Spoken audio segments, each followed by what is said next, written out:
बचपन के दोस्त जीवन में एक अनमोल संपत्ति की तरह होते हैं। इनके साथ बिताए हुए पल कभी धुंधले नहीं होते। इस कहानी के केंद्र में दो ऐसे ही मासूम और प्यारे दोस्त हैं, राजू और मोहन, जिनकी दोस्ती अनोखी थी और जिनके बीच का रिश्ता समय के साथ बदलते हालातों के बावजूद भी बरकरार रहा। यह कहानी एक छोटे से गांव चंदनपुर की है, जहां दो दोस्त बचपन से ही मिलजुल कर रह रहे हैं। इनके साथ बिताए हुए पल कभी धुंधले नहीं होते। इस कहानी के केंद्र में दो ऐसे ही मासूम और प्यारे दोस्त हैं, राजू और मोहन, जिनकी दोस्ती अनोखी थी और जिनके बीच का रिश्ता समय के साथ बदलते हालातों के बावजूद भी बरकरार रहा। राजू और मोहन एक ही गांव के रहने वाले थे। गांव का नाम था चंदनपुर, एक छोटा सा गांव जहां हर कोई एक दूसरे को जानता था और मिलजुल कर रहता था। राजू का परिवार खेती बाड़ी से जुड़ा हुआ था, जबकि मोहन के पिता एक साधारण बढ़ई थे। दोनों के घर एक दूसरे से बहुत करीब थे और बचपन से ही वे दोनों अच्छे दोस्त बन गए थे। उनकी उम्र भी लगभग बराबर थी, इसलिए वे एक ही कक्षा में पढ़ते थे और हर समय साथ रहते थे। यार मोहन, कल जो तेरी टोनी के साथ लड़ाई हुई उसे भूल जाओ, उसे माफ कर दे। नहीं राजू, मैं तो बदला लेकर रहूंगा, भले ही मुझे अपने पिताजी से डांट सुनना पड़े। यार मोहन, स्कूल जाने में जो माजा पैदल जाने में है वो किसी चीज में नहीं है। और मुझे पता था कि तू मेरा कहाँ मानेगा, और तूने टोनी को माफ कर दिया। हाँ हाँ, ये तो तू सही बोल रहा है। और मैं टोनी को माफ करता कैसे नहीं, जब तूने मुझे उसे माफ करने के लिए कहा। अब जल्दी चल भी, स्कूल के लिए लेट हो रहा है। राजू का स्वभाव थोड़ा शांत और गंभीर था, जबकि मोहन हंसी मजाक और शरारतों में हमेशा आगे रहता। दोनों की दोस्ती इतनी गहरी थी कि गांव में सभी लोग उन्हें राम लखन के नाम से बुलाने लगे थे। गांव के लोग भी उनकी दोस्ती की मिसाल देते थे और कहते थे, इनकी दोस्ती देखकर पुराने जमाने की राम भरत की जोड़ी याद आ जाती है। उनका स्कूल गांव से थोड़ी दूरी पर था। एक बार की बात है, गांव के पास के मेले में दोनों ने जाने का प्लान बनाया। मुझे झूले झूलना है। तुम झूले झूलो, मैं तो स्वादिष्ट मिठाई खाऊंगा। दोनों ने अपनी छोटी सी गुल्लक से पैसे निकाले और मेले में खूब मस्ती की। यार मोहन, झूले झूलने में खूब मजा आ रहा है, तू भी आजा। यार, ये गुलाब जामुन मिठाई खाने में बहुत स्वादिष्ट लग रहा है, एक चख के तो देख।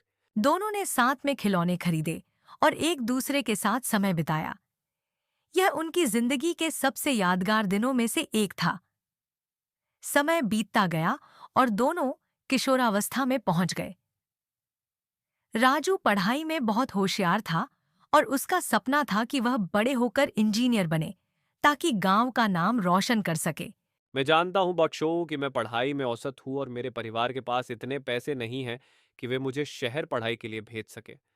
इसीलिए मैं अपने परिवार के बढ़ाईगिरी के काम में हाथ बटाऊंगा। मैं अपने पिता के काम को और आगे बढ़ाऊंगा और गांव के लोगों को अच्छी सेवाएं दूंगा। यार मोहन, मैं पढ़ाई के लिए शहर जा रहा हूँ, लेकिन तू मुझसे वादा कर कि तू मुझे फोन किया करेगा। मैं तुझे कैसे भूल सकता हूँ, हम दोनों ने दिन स्कूल में साथ बिताए। और तू भी शहर जाके मुझे पत्र लिखते रहना और अच्छे से पढ़ाई करना। जैसे जैसे समय आगे बढ़ा, दोनों के रास्ते अलग होने लगे। राजू को पढ़ाई में आगे बढ़ने का मौका मिला और वह शहर चला गया। मोहन गांव में ही रह गया, अपने परिवार और काम की जिम्मेदारियों में उलझ गया। शुरुआत में राजू और मोहन दोनों एक दूसरे को पत्र लिखते थे, जिसमें वे अपनी जिंदगी की हर छोटी बड़ी बातें साझा करते। राजू शहर में अपने नए दोस्तों के बारे में बताता और मोहन अपने बढ़ईगिरी के काम में आने वाले अनुभवों को साझा करता। कभी-कभी राजू छुट्टियों में गांव आता तो दोनों एक दूसरे से मिलते, हंसी मजाक करते और अपने पुराने दिनों को याद करते। लेकिन धीरे-धीरे उनकी बातचीत कम होती गई। राजू अपनी पढ़ाई और शहर की चकाचौंध में इतना व्यस्त हो गया कि उसका ध्यान अब अपने नए दोस्तों और करियर की ओर अधिक हो गया। उसने अपना पूरा ध्यान अपनी पढ़ाई और नौकरी की तरफ लगा दिया। वहीं दूसरी ओर मोहन अपने गांव के कामों में रम गया। उसने अपने परिवार का पूरा भार अपने कंधों पर उठा लिया। समय ने दोनों की राहें इतनी अलग कर दी कि उनकी दोस्ती अब केवल पुरानी यादों में सिमट कर रह गई। राजू शहर में अपने करियर में सफल हो गया और उसने एक बड़ी कंपनी में नौकरी कर ली। वह गांव की सादगी और बचपन के पलों को भूल चुका था। दूसरी ओर मोहन ने अपने बढ़ईगिरी के काम को और निखार लिया और गांव में अपनी पहचान बना ली थी। कई सालों बाद आई दे कदी की एक दिन अचानक, भाई राजू, तुझे पता चला कि नहीं तेरा जो दोस्त था मोहन, वो बहुत बीमार है और उसे किसी गंभीर बीमारी ने घेर लिया है। क्या हुआ भैया? क्या हुआ मोहन को?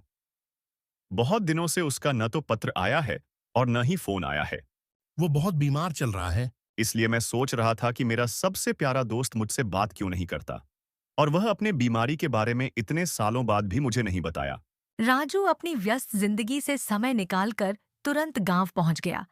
राजू जब मोहन के घर पहुंचा तो उसका चेहरा पीला पड़ गया। मोहन का चेहरा मुरझाया हुआ था, लेकिन उसकी आंखों में वही बचपन वाली चमक थी। मोहन ने राजू को देखा और उसके चेहरे पर हल्की मुस्कान आ गई। उसने राजू को गले से लगा लिया और दोनों की आंखों से आंसू छलक गए। राजू ने खुद को संभालते हुए मोहन से कहा, तूने मुझे पहले क्यों नहीं बताया? मैं तेरा इलाज कराता, तुझे शहर में सबसे अच्छे डॉक्टर के पास ले जाता। राजू, तुझे परेशान करना नहीं चाहता था।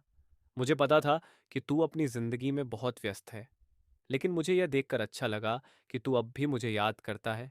मुझे अपने पुराने दिनों की याद आ गए, जब तूने ने हर मुश्किल घड़ी में मेरा साथ दिया था। उसने तय किया कि वह अपने दोस्त को किसी भी कीमत पर ठीक करेगा। उसने तुरंत डॉक्टरों को बुलवाया और मोहन का इलाज करवाने की कोशिश की। राजू ने अपनी नौकरी छोड़ने का फैसला किया और गांव में ही रहने की ठानी, ताकि वह मोहन की देखभाल कर सके। मोहन की हालत धीरे धीरे सुधरने लगी। इस बीच राजू ने गांव में एक छोटा सा अस्पताल बनवाने का विचार किया, ताकि गांव वालों को अच्छे स्वास्थ्य सुविधाएं मिल सकें और उन्हें शहर में जाने की जरूरत न पड़े। राजू और मोहन ने साथ मिलकर इस योजना पर काम किया।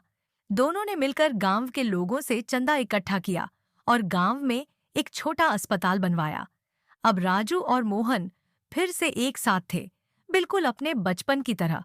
राजू ने मोहन के साथ अपने पुराने दिनों को दोबारा जीना शुरू कर दिया। वह रोज मोहन के साथ बैठकर बात करता, हंसी मजाक करता और अपने बीते दिनों की यादें ताज़ा करता। उन्होंने फिर से अपने गांव की मिट्टी में अपना जीवन बसा लिया और गांव वालों की सेवा करने में जुट गए। मैं फिर अपने बढ़ईगिरी के काम करूंगा और धीरे धीरे और बेहतर फर्नीचर बनाऊंगा, और मैं तेरे अस्पताल के लिए फर्नीचर और ज़रूरी चीज़ें बनाऊंगा। राजू ने मोहन को हमेशा यह एहसास दिलाया कि उनकी दोस्ती आज भी उतनी ही गहरी है जितनी बचपन में थी। राजू और मोहन की यह दोस्ती अब गांव के लिए भी एक मिसाल बन गई थी।